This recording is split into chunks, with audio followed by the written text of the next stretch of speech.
Welcome to the Drama Queen Perspective, a podcast designed to empower, inspire, educate, and entertain. Drama Queen is a philanthropist, educator, business owner, poet, and performer. So you know you will be entertained. Find out what's trending. Get a thumbs up or thumbs down on the hottest restaurants, places, and things. And find out ways to help your business grow. And much, much more. Without further ado, here is your host, Drama Queen.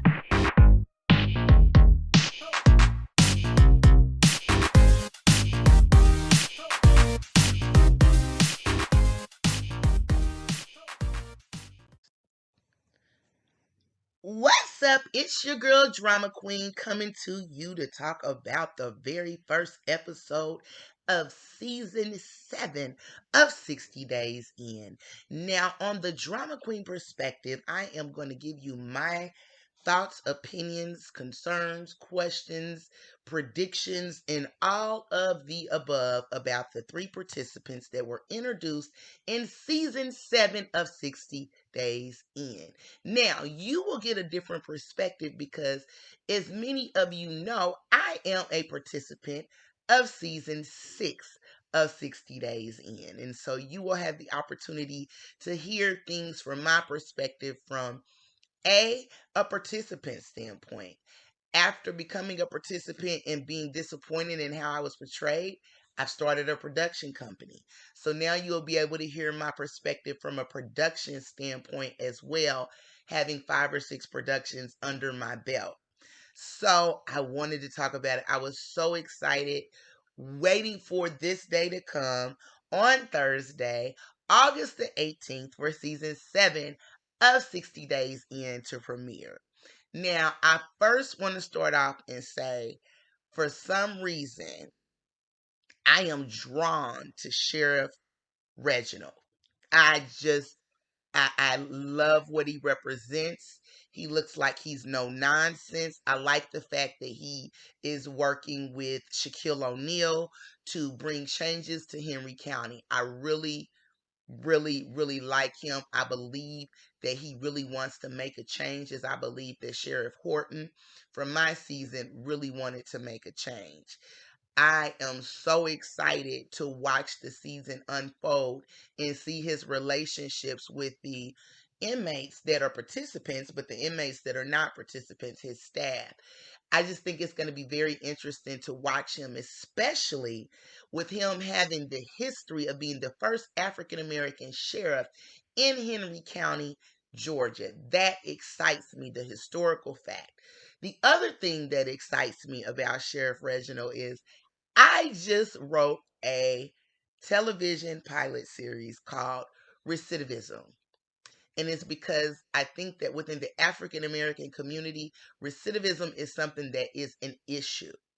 And so that is something that he is wanting to tackle, and he appears to be doing the work. Now, I only saw him for a couple minutes, but he appears to do the work. He appears to be genuine. He appears to have the right team behind him.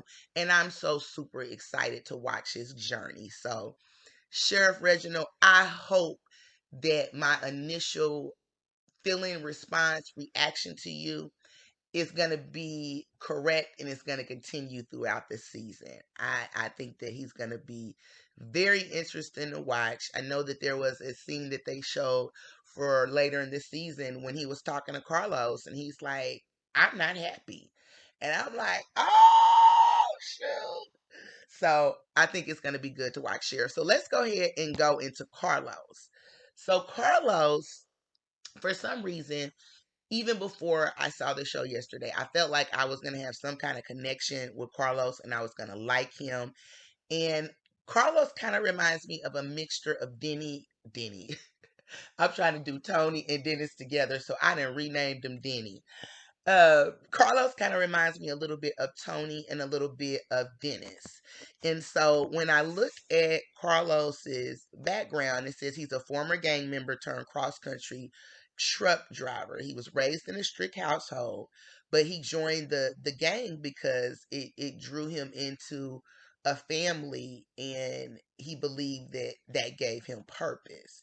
He, he was in the gang lifestyle. He spent a short amount of time in jail, and then he was sentenced to 3 years in prison for criminal possession of a weapon. I think that one of the concerns that the sheriff has about having all former inmates is if they are going to divert back to that lifestyle. And even before we got to that end, I had that in my notes. So I'm going to go ahead and read my notes and talk about Carlos first. I like him. It's amazing that within what appears, and I know editing can be creative, it appears within the first 24 hours he gave the signal. And he was very cocky about, oh, I know the signal, but I don't need it. I think that him being a past member of Latin Kings is something that could potentially help him. I did wonder, and I wonder if they're going to touch on this later. I know that usually when you're getting out of a gang is death, or you know that's usually it, or you get hurt real bad, and he got stabbed 12 times. So one of the things that I was wondering as I was watching this with Carlos is, I wonder, does he have any identifying tattoos, brands, any marks that identify him as a Latin King that could potentially put him in danger while he's in the jail. So I think that's going to be an interesting aspect to see if that's something that he has. He's been through a lot, and again, a little cocky, but I think as a male you have to be a little cocky going into a situation like that. And with his history, he can't go in looking like a punk or feeling like a punk. He has to pump himself up to deal with this. So he's like 60 days, oh, give me 100. Okay, we'll see, given the signal within the first 24 hours. Now, I didn't eat for 3 days. I was hungry as hell, and I didn't get a signal on the first day. But I also know that it could not have been the first day. They may have just, with editing, made it look like within the first 21, 24 hours he gave that signal. I like the fact that when he was getting arrested, that one of the officers told him, "Don't be too cocky," because that is going to be you're already, when you're doing a show like this, when you go in, you're typecasting yourself already when you're going in that cocky, because they're going to try to show you in every single weak moment since you came in so cocky and confident. So I think it's going to be very interesting to watch his evolution throughout the season. um it's funny when he said the handcuffs got on and it got real, because it got real for me too. I was A-okay until they put those handcuffs on me, and I was like, oh, my bubble gut started. I might even farted a couple times because I was like, oh, there's no turning back. And so it's funny to hear, other participants say that. I did figure that Carlos would be the first one to go in. He seemed, from just the little research I did from the show that the little piece of the show that they showed, I just felt like he looked like he was more mentally, physically, emotionally ready. Like, he seemed like he was excited to be back in this lifestyle. So I figured that he would be the first male to go in. He said it was the quickest intake. He didn't have any issues with intake. Excellent. Well, he did have one issue. He said you're usually supposed to shower, squat, and cough. So, and he didn't do that. And it's so funny because that was one of the things that I was very concerned about on my season, on season 6, is being an African American woman. I know that you have to go in there and wash your hair and make sure you don't have lice. And I purposely went into the jail with straight hair so I wouldn't have to deal with my curly hair. And so we didn't have to shower. I did have to squat and cough, but did not have to shower. Um, it's funny he asked about pillows. Carlos asked about pillows because it's making me wonder, is this a standard in jails and prisons? Are there no pillows, or are there supposed to be pillows? Because there were no pillows in my jail. My hands were hurting a lot from sleeping on it, and every time I tried to make a pillow, it got confiscated, because when they did their walkthroughs, they confiscated and said that a pillow was contraband. I think that's all I'm gonna say about Carlos right now. I'm gonna go ahead and Let me make sure. Hold on. No, okay, I got a couple more notes about Carlos I forgot about. I said, damn, you got a headache so soon, Carlos. Um, so I just found it interesting. I think that when you go in there like, oh, I'm not gonna get a signal, I'm not gonna get a signal. It could be on the 43rd day. They gonna show that on the first day to try to make you look like a weakling. So that is actually all I have on Carlos. I like to move to Lynn now. Oh, Lynn, I don't know about Lynn. I don't know about Lynn's mental state. I don't know about Lynn's sobriety. Lynn's sobriety scares me. Um, she just seems a little too excited to jump back into the lifestyle. You know, originally she's like, I'm ready, let's do this, and I'm not going to complain about this and complain about that. And I guess she's going to be the season 7 Shanese, although Shanese only complained about the things that were related to her health and her food, which is one of the purposes that she was hired to go into the jail. Um, you know, I found it interesting that she appeared to be this strong mama bear. I'm ready to go in, but she complained about the pat down. She complained about the cuffs being too tight. She was shaking. She complained about the noise level. One of the things that I want to say about all of the participants is that, yes, you have served time. Yes. But you did not serve time for the entire world to see. Your mistakes, your anger, your joyful moments, your sorrowful moments, your weakest moments, your highest moments. None of those moments were televised for the entire world to see and criticize you. So it doesn't matter if you spent 50 years in jail, in a prison, a jail, a mixture of both. It was not televised. And it will not be edited for the world to see in the way that the production company sees fit to bring about the most entertainment to A&E in the 60 Days In franchise. So I found that very interesting. You know, it's funny that Lynn said she thinks it's going to be easy. Ew, that's not a word I ever said when thinking about the show. You would have never heard me say, I think this is going to be easy. But again, I'm not a prior inmate either. So I don't think she's going to make it the entire 60 days.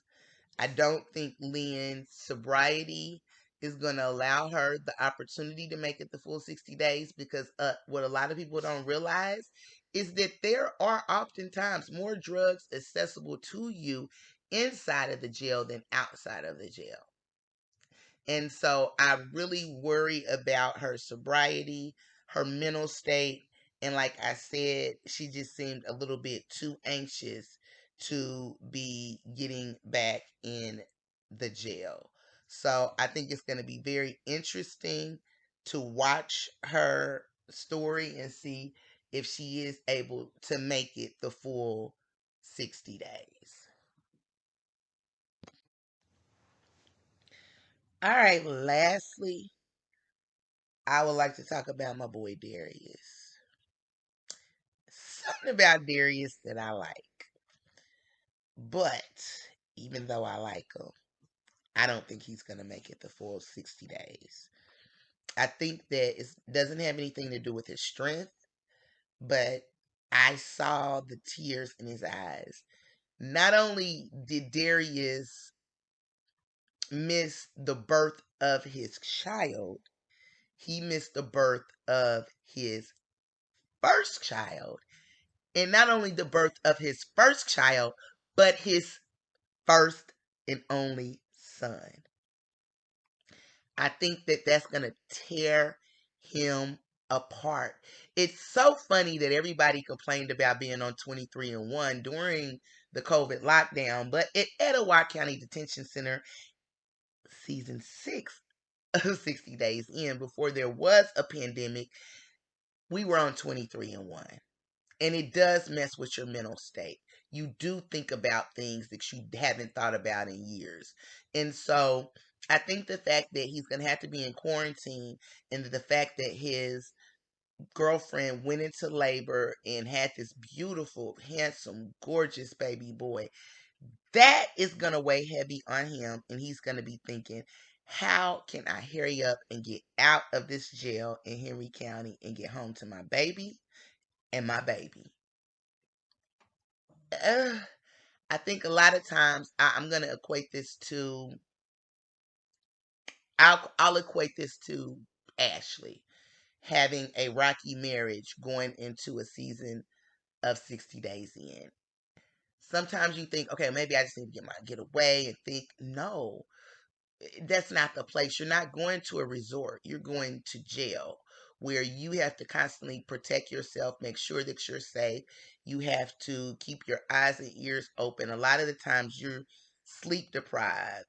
I was food deprived, sleep deprived, comfort deprived. The water smelled like sewer. It just is not the place to go. So I want to see Darius be successful. I want to see him make the full 60 days in. I just don't think it's going to happen because I think he's going to yearn for his son and his girl, especially being on lockdown in a jail.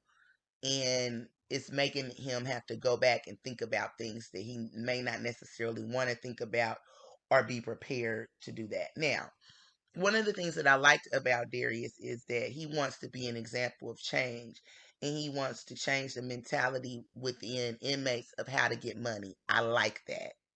I really do like that because I oftentimes say that if a lot of these criminals could spend time and invest in legitimate businesses, they could be millionaires and geniuses. But a lot of them, they lack the motivation, the knowledge, the education, and they don't have the financial backing. And so I think that that's an awesome reason and an awesome why for doing this.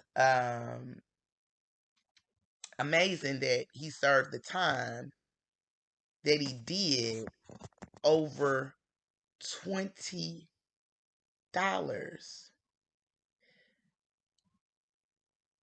Darius served almost 10 years in prison for $20.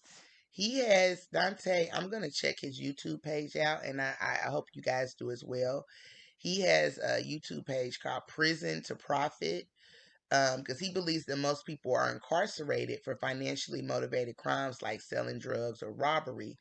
And his mission is to teach inmates ways to be financially stable on the outside to prevent them from returning to the criminal lifestyle. Recidivism, something that I am so passionate about.